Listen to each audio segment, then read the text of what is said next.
Warning, this video does contain minor spoilers for Pizza Tower, and the game itself does contain jump scares. Goofy ones, but I don't want to give Grandpas a heart attack. So to start my new channel, I might as well invest good and immediately talk about the hit indie game with a new perspective. That usually goes well. Pizza Tower is the new hit indie game that follows the trend of every 2 years or so. A new game blows up the internet after hype for the previous indie game died down due to a toxic fan base. I can't wait to see how children try turning this comical boast into some weirdly dramatic drama where Pizza Face and Peppino are shipped really hard somehow. As for the game itself, really solid game, really funny game, shows us less is more, and a great homage to anything from Ren and Stimpy to Wario to Sonic or any of that good stuff. One reason the comedy is good is because I have a shallow monkey brain and my neurons activate when I see funny references I understand. Yet despite this, I believe there is an art to references. There is nuance to it. Video games from the 90s like Sonic and Wario Land, as well as cartoons like many gross-out shows inspired by Ren and Stimpy, also in the 90s. Mascots and aesthetics from the 80s like the Noid, Teenage Mutant Ninja Turtles. Modern memes or less than modern memes. This game wears its inspiration on its sleeves, and I love it for that. Though this is a game with lots of in-jokes, and despite the comedy being quite literally loud, the references aren't too loud and in your face, so you can ignore the stuff you don't get. So that immediately puts this above anything that does references poorly. But that just means this does references at a more average or okay rate. But there is something that straight up pushes this into being one of the best reference-making machines ever. The differences of decades. Now, I am a terminally online nerd, so I understand a lot of references that most won't. I have a wider grasp of this stuff because I'm a loser. However, strange creatures called the employed and the working class also have a few hobbies, and pieces of media they watch once in a while, and will appreciate the wide net of references pulling from so many different pieces of media from the 80s, 90s, 2000s, and even the 2010s. Now that would be the end of everything, and the end of the discussion, but lots of people's parents and grandparents would probably think this game captures the magic of their childhood better than most others. This culture has been pretty obsessed with nostalgia for a while.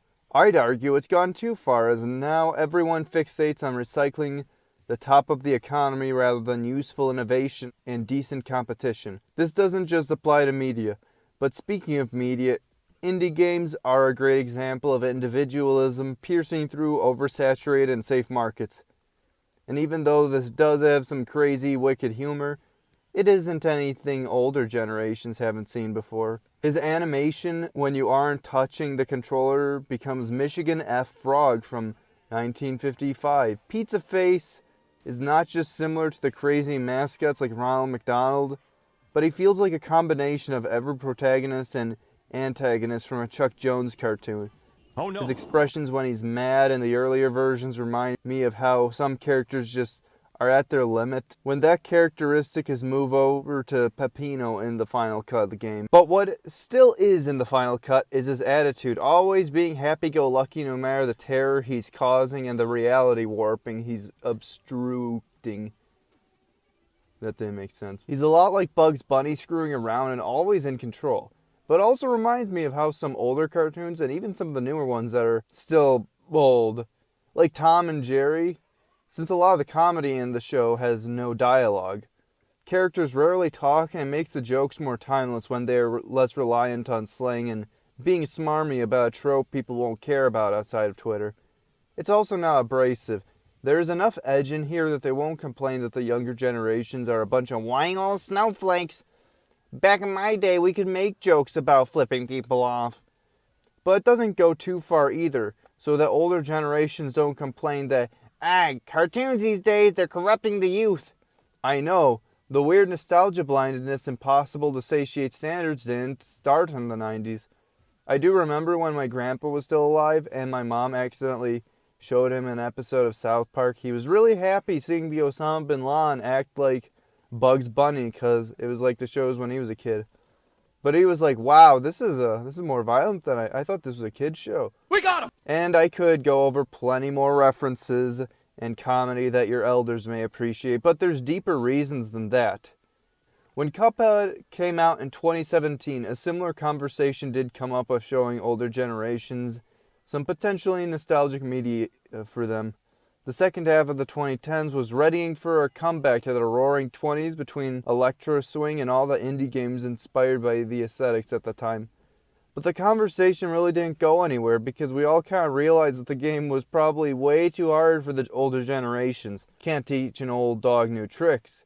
And I did try getting my grandpa to play an arcade shooter when I was 14. He gave it a good effort, but even though it was on an easier setting, just not having played any video games too much before since the 80s, it didn't go well. That being said, Cuphead is a notoriously fair but difficult game. Side note, small thing I was disappointed in with Cuphead is that it wasn't a very wacky or funny game compared to the original cartoons.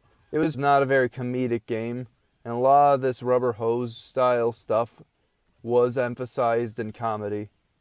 So it was very strange seeing all these jokes without any context, just like ooh, doesn't that look cool? And yeah, it did. That is an absolute nitpick, but I think it's another edge Pizza Tower has over Cuphead in terms of showing it to your grandparents, despite the animation in Cuphead being way better. But in terms of difficulty, Pizza Tower is a lot more approachable. It can be hard, but of course it can. It's a game, it's supposed to be fun. And the game has some of the best difficulty curves out there, so you probably won't need to help your grandparents get past too many levels, aside from the first, just to, get them through the ropes. It is fast and overwhelming, but still pretty easy and more importantly, simple.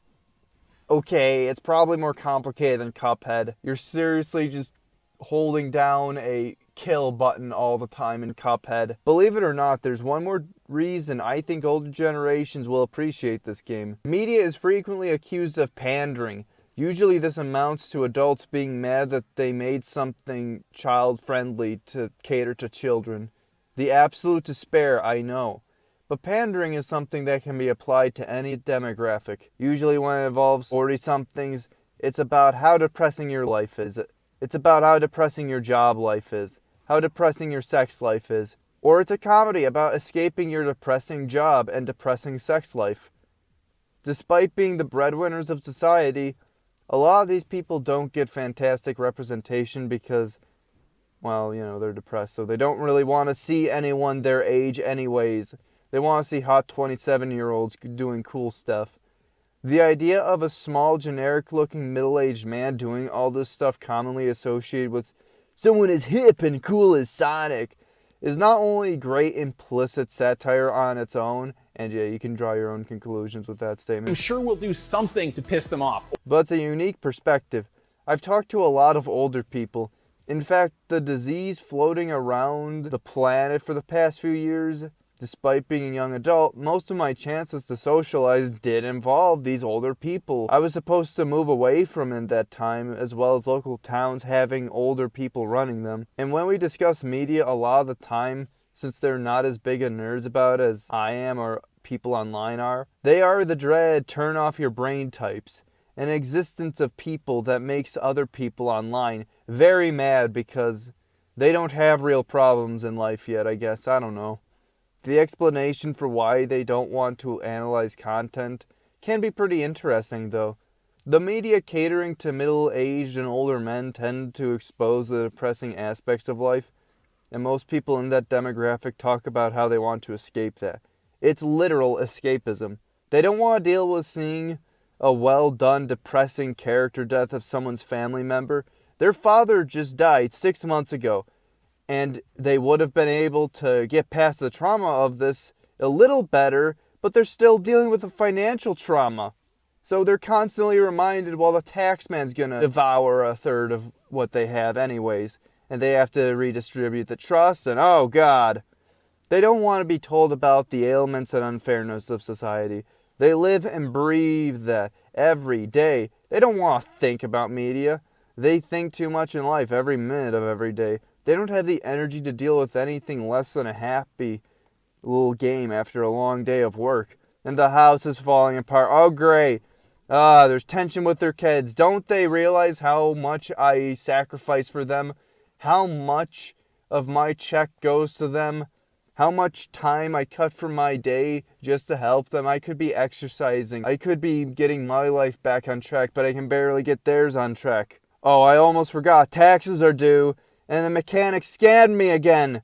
The horror! Additionally, I am absolutely not getting into politics right now, but all I'll say is everyone wants at least a little bit of representation for the funsies. And seeing a power fantasy of a middle-aged man working hard on a small business and his rage manifests in a final bout that satisfyingly takes down Big Corpo, who kept screwing him all game, is already being considered one of the most satisfying final bosses in gaming history.